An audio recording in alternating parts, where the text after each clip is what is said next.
नमस्कार, आदाब, जय भीम, सत श्री अकाल। लोकमंच वक्ता लाइव के मेरे दर्शकों, आज मैं आपको एक ऐसे तरुण से भेंट करवाने जा रहा हूँ जिसकी राजनीति की शुरुआत सन 2007 से हुई है।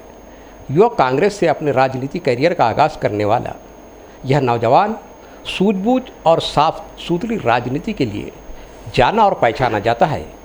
हिंगना ताल्लुकात में साफ सुथरी राजनीति का डंका बजाने वाले मेरे साथ मौजूद है श्रीकांत दशरथ थोटे जी। हम उनसे जानना चाहेंगे कि देश के प्रधानमंत्री और विश्व के ताकतवर नेताओं में शुमार नरेंद्र दामोदर दास मोदी जी ने जो अभी जीएसटी के दरें घटा के कई वस्तुओं पे जीएसटी ख़त्म करके उनने जो लोगों को राहत पहुंचाने का कार्य किया है, तो बतौर एक कांग्रेस कार्यकर्ता वो इसे किस दृष्टि से देखते हैं। तो थोटे जी, आपका स्वागत है लोकमंच वक्ता लाइव में। तो आप ये बताइए कि अभी प्रधानमंत्री नरेंद्र मोदी ने अपने जो केंद्र में बीजेपी की सरकार है उसने जीएसटी की काफ़ी दरें घटाई है। किसी किसी वस्तुओं में, जैसा कापी किताब, शिक्षा के क्षेत्र में जो सामग्री होती है और जो हेल्थ के क्षेत्र में जो स्वास्थ्य संबंधी जो सेवाएं जो रहती है उसमें जीएसटी को ख़त्म कर दिया है। तो इससे आम जनता को कहाँ तक के राहत मिली? देखिए, सबसे पहले तो मैं देश के प्रधानमंत्री और देश में जो सरकार बैठी हुई है उनसे एक क्वेश्चन पूछना चाहता हूँ कि भैया 8 साल तक आपने क्या किया? 8 साल तक तो फिर आपने ही खुद के हाथ से खुद को सिद्ध कर दिया है कि आपने हमको लूटा है, आपने यहाँ की जनता को लूटा है। 8 साल लूटने के बाद जब हमारे कांग्रेस के बड़े नेता, हमारे युवा नेता राहुल जी गांधी ने जब जीएसटी के बारे में बोला, संसद में बोला, बाहर बोला, रास्ते में बोला, तब जाके कहीं इनके पूरे बीजेपी की जो महिमा मंडल है, जो मंत्रिमंडल है, जो भी पूरे इनके जो अर्थतज्ञ है, इनके दिमाग में तब आया। जो बीजेपी वाले राहुल गांधी को पूरी राहुल गांधी को पूरा पप्पू बनाने के लिए पूरी भारतीय जनता पार्टी की पूरी टीम लगी रहती है, उस पप्पू की बात क्यों माने आपने? क्यों माने? इसका मतलब आपकी स्टडी कम है और हमारे नेता की स्टडी ज़्यादा है। आपको सिर्फ ज़्यादा बोलना आता है, हमारे नेता को बोलना नहीं आता होगा, लेकिन उसको काम करना याद आता है। उसको मालूम है कि यहाँ की जनता के लिए कैसा काम किया जाता है। तो आज की जो जीएसटी का जो दर कम किए है, तो उसको तो एक अपन पॉजिटिवली लेंगे कि चलो दर तो कम कर दिया, 8 साल के बाद क्यों ना हो, लेकिन दर कम किए। लेकिन मेरा यही मानना है कि अगर दर कम किए भी है तो आपको 2 स्लैब में करना था। आपने आज भी उसको 3 स्लैब में रखा है, 5%, 12%, 8%। तो हम सभी लोगों का मांगनी है कि वो दो पार्ट में रहना चाहिए। तो बहुत सारी चीज़ें ऐसी है जो आज भी जीएसटी कम होने के बाद भी मार्केट में कहाँ रेट उतरे हैं, और साल 2 साल ये फटका है हमारे को, क्योंकि बहुत सारे व्यापारी लोग रहते हैं जो माल पुराने जीएसटी के इसमें ख़रीद के रखे हैं, वो क्या करेंगे? तो इसलिए मैं इस चीज़ को नरेंद्र मोदी साहब के कोई बड़ा विज़न नहीं मानूंगा और बड़ी सोच नहीं मानूंगा। ये तो वही हो गया कि हमने बोले और आपने कर लिए, बस इतना बोलना चाहूँगा। अच्छा, ये बताइए कि जो जीएसटी की दरें कम हुई है, आप सहकार क्षेत्र से भी जुड़े हैं, जैसा जो आर्थिक लेन देन की जो संस्था है उसमें आप एक यानी सम्मानित पद पे भी है, आप अध्यक्ष भी है। तो आप ये बताइए कि जो जीएसटी के जो दर कम हुई है, इससे महंगाई पे कुछ असरात पड़ेंगे, इसका इफेक्ट पड़ेगा, प्रभाव पड़ेगा? देखिए, महंगाई पे प्रभाव ये जीएसटी की वजह से नहीं पड़ेगा। सबसे महत्व की बात है कि भैया लोग रोज़मर्रा की जो ज़िंदगी जीते हैं लोग, उसका जो आवा होता है वो उस मटेरियल का, वो होता है ट्रांसपोर्ट के माध्यम से। और आपका तेल ही नहीं गिरा मार्केट में, अगर आपका तेल ही नहीं गिरा तो जीएसटी, वैसे भी जीएसटी पेट्रोल डीजल जीएसटी में नहीं था ही नहीं ना, तो आपका तेल ही नहीं गिरा, तेल का रेट ही नहीं उतरा, तो आपका महंगाई कैसे उतरेगी? क्योंकि रोज़मर्रा की जो ज़िंदगी है, जो गरीब लोग, मध्यम वर्गीय जो लोग हैं, जो रोज़मर्रा की खाने पीने की जो चीज़ें हैं उनके लिए वो कैसे सस्ती हो जाएंगी? वो कैसे सस्ती हो जाएंगी? हो ही नहीं सकती, क्योंकि ट्रांसपोर्ट के कब भाव उतरेंगे? जो ट्रांसपोर्टिंग का जो चार्ज है वो कब होगा? जब तेल के भाव उतरेंगे। जब तेल के ही भाव नहीं उतार रही है, ये तो लूट रहे ना। जब कांग्रेस की सरकार थी 140 प्रति बैरल क्रूड ऑयल का रेट हुआ था तब हमको 75 रुपये लीटर के हिसाब से पेट्रोल मिलता था और 65 रुपये के हिसाब से हमको डीजल मिलता था। आज क्रूड ऑयल के रेट कहाँ है?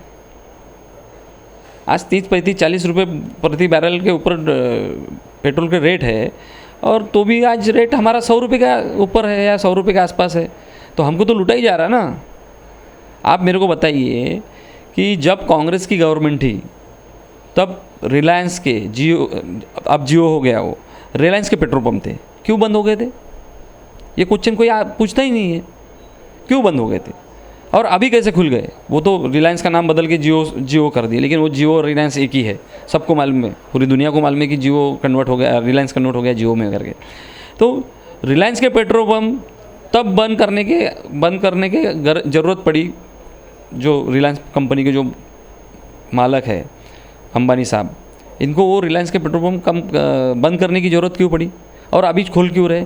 अरे तब की गवर्नमेंट में उनको फ़ायदा नहीं हो रहा होगा, तभी तो उन्होंने बंद किया ना। तब की गवर्नमेंट उद्योगपति का कम और सामान्य जनता का ज़्यादा सोचते थे।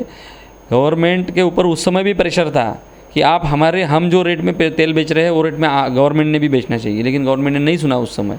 लेकिन आज की गवर्नमेंट क्या कर रही है? आज की गवर्नमेंट ये सिर्फ और सिर्फ कुछ चंद फैमिली को बोलो या चंद उद्योगपतियों को सिर्फ फ़ायदा होने के लिए पूरे प्लानिंग्स करते हैं। हमारे क्षेत्र में भी कोल माइन्स आई है। अरे तुम्हारे पास सिर्फ एक ही आदमी है क्या देश में कोल माइन्स खरीदने वाला? सब सीमेंट कंपनियां खरीदने वाला एक ही आदमी है, कोई दूसरा व्यापारी नहीं है इस देश में। विदेश में भी वही करेंगे, देश में भी वही करेंगे। ये सरकार जनमानस की नहीं है, मध्यम वर्गीयों की नहीं है, किसानों की नहीं है, महिलाओं की नहीं है, युवाओं की नहीं है, किसी के लिए कुछ नहीं किया है। सिर्फ ये सड़कें बनाएंगे और सड़कों में बड़ा माल अंदर करेंगे और अपने 2-4 उद्योगपति दोस्तों के लिए कैसा व्यापार बढ़ेगा उनका वो ख्याल रखेंगे। तो आपका ये कहना है कि सबका साथ सबका विकास पे जो केंद्र सरकार चल रही है, ये जन कल्याणकारी नीतियों में जनता को राहत पहुंचाने में पूरी तरीके से विफल हो रही है? बिल्कुल विफल है, लेकिन क्या हो गया कि पिछले कुछ सालों से हमारे यहाँ की जनता भी, अपने को बोलने में कोई ये नहीं है कि जनता में जो आक्रोश आना चाहिए वो आ नहीं रहा, क्योंकि जनता को इतना व्यस्त करके रखा है भाई, इतना महंगाई बढ़ा दी है कि वो कमाने में लगा हुआ है। बच्चों की एजुकेशन है, हेल्थ है, इसमें ही पूरा बिजी है और इधर उधर से थक के घर में आता है, मोबाइल निकालता है, उनको मोबाइल पे भी वही दिख रहा है, बीजेपी का अच्छा, ये सरकार का अच्छा, और टीवी पे भी वही दिख रहा है। मैं तो पत्रकारों को, ये सभी लोगों को विनती करूँगा कि आप चौथा स्तंभ है, आपने तो सच्चाई दिखाना चाहिए देश में। सही में देश की हालत सुधरे क्या? सड़क रास्ते सुधरने से देश की हालत सुधरती है, ऐसा होता है क्या? यहाँ का जीवन मान, यहाँ जो ज़िंदगी जी रहे लोग, उनकी लाइफस्टाइल में बदलाव आया क्या पिछले 10 साल 15 साल में? ऐसा कुछ नहीं हुआ। जेडपी की स्कूलें बंद हो गई है। जो बच्चे को प्राइवेट स्कूल में नहीं पढ़ा सकता वो स्कूल में कहाँ पढ़ाएंगे बच्चों को? तो वो वही है कि जो पढ़ेंगे नहीं तो गवार बनेंगे, और गवार बनेंगे तो हमारे पीछे घूमेंगे। यही झंडा लेके हमारे पीछे घूमने वाले लोग, उनको तैयार करना है।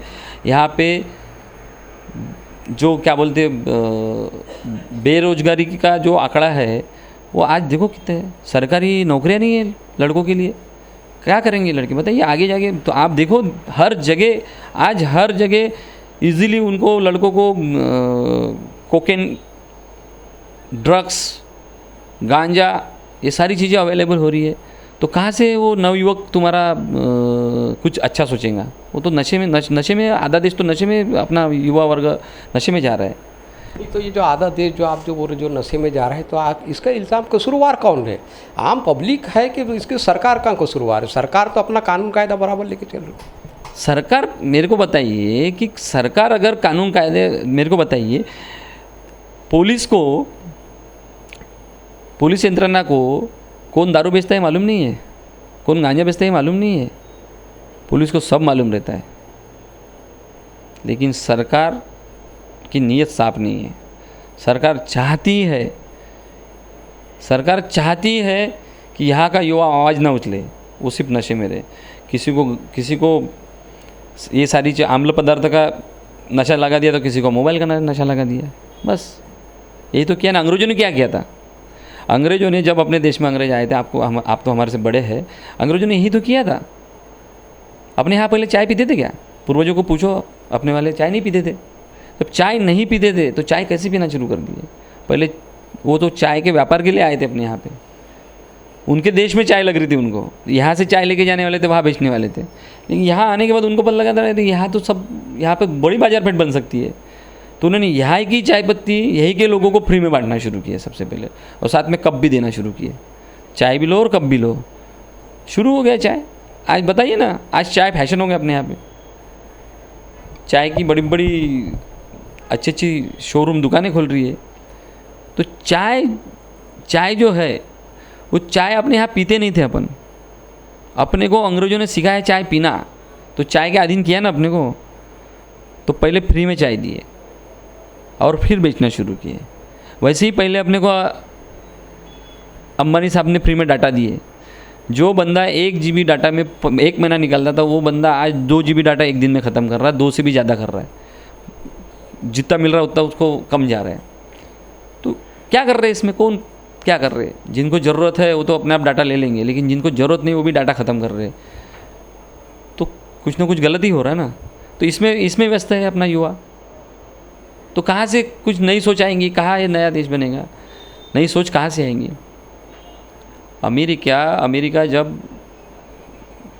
वो क्या बोलते हैं, वर्ल्ड वार की जब शांत हुआ था, वर्ल्ड वार शांत होने के बाद अमेरिका इतने स्पीडली क्यों आगे बढ़ा? उसने वर्ल्ड वार में तो जो फ़ायदा लेना था वो ले ही लिया, लेकिन उन्होंने सोचा कि अपने 2-3 चीज़ें करना बहुत ज़रूरी है। गणित शास्त्र, भौतिक शास्त्र, विज्ञान, तंत्रज्ञान, ये 2-4 चीज़ों को उन्होंने पहले कंसेप्ट में अपने ले लिए। और उन्होंने पहले अपने यहाँ का वीज़ा फ्री कर दिया कि पूरे वर्ल्ड का टॉप क्लास जो माइंडेड जो मैन पावर है वो अपने यहाँ पे आए। आज बताइए ना, आज अमेरिका कहाँ है, अपन कहाँ है? अपने यहाँ के 40% बच्चे अमेरिका में जा रहे हैं। आज अमेरिका ने वीज़ा का रेट कितने पट से बढ़ा दिया। आज अपने जो भी अमेरिका जाने की सोच रहे वो तो रुक गए ना बेचारे। तो ये सारी चीज़ें हैं। देखिए, अपने को सोच जब तक अपने लोगों की बदलेंगी नहीं, और जब तक के यहाँ उद्रेक नहीं होगा, जनमानस में जब आक्रोश नहीं आएगा, मरा हुआ समाज कभी क्रांति नहीं कर सकता। समाज मरा हुआ अगर रहा तो क्रांति नहीं कर सकता, ऐसा मेरे को लगता है। और आज वही परिस्थिति है। आज भारतीय जनता पार्टी के समर्थक भी मानते हैं कि गलत हो रहा है, लेकिन वो बोल नहीं सकते क्योंकि वो गुलाम हो गए हैं। समझ रहा उनको क्या हो रहा क्या नहीं हो रहा, सारी चीज़ें समझ रही है, तो भी नहीं बोल पा रहे। भविष्य अपने बच्चों का अगर जिनको अंधेरे में दिख रहा है वो अगर बोल नहीं सक रहे तो वो तो मरा हुआ है समझ बोलेंगे ना अपन। तो मैं इसीलिए आप जो बोल रहे कि सरकार, तो हाँ ठीक है ना, सरकार दिखाने के लिए चला रही ना, सब अच्छा दिख रहा है अपने को। तो सबको मालूम है कि इंटरनली क्या हो रहा है, सारी चीज़ों का ये हो रहा है, तहस नहस कर दिया है, सब चीज़ों अपने अंडर में लेके कानून कायदे बदल के पूरा सपाटे से काम हो रहा है। जहाँ रास्ते की ज़रूरत नहीं वहाँ नया रास्ता डाल दिया जा रहा है। क्यों डाल रहे? जो पुराने रास्ते उसको अच्छे से बना लो भैया। हमको नहीं जाना, जहाँ मुंबई में जाने के लिए 12 घंटे लगते थे, अभी बोले 8 घंटे में पहुँच जाएंगे। अरे भैया 4 घंटे बचा के 4 घंटे बचाने के लिए, जिसको 4 घंटे बचाना है वो प्लेन से जाएगा ना, रास्ते से क्यों जाएगा? जो पुराने रास्ते हैं उसी को अच्छा बनाओ तो कम खर्चे में हो जाएगा, लैंड एक्विजिशन की ज़रूरत नहीं पड़ेगी। आज अपना अमरावती हाईवे जो मुंबई गया है उसको ठीक से बनाओ। और जो बस्ती गांव में से गया होगा, एक तो बाहर से आउटर रिंग बस्ती के बाहर से निकाल लो तो कम लैंड एक्विजिशन करना पड़ेगा, या फिर ओवरब्रिज बना लो। तो तुमको नए रास्ता डालने के लिए जो पूरी लैंड एक्विजिशन करने की ज़रूरत पड़ रही है, इतना पैसा अपन दे रहे हैं, उसकी क्या ज़रूरत है?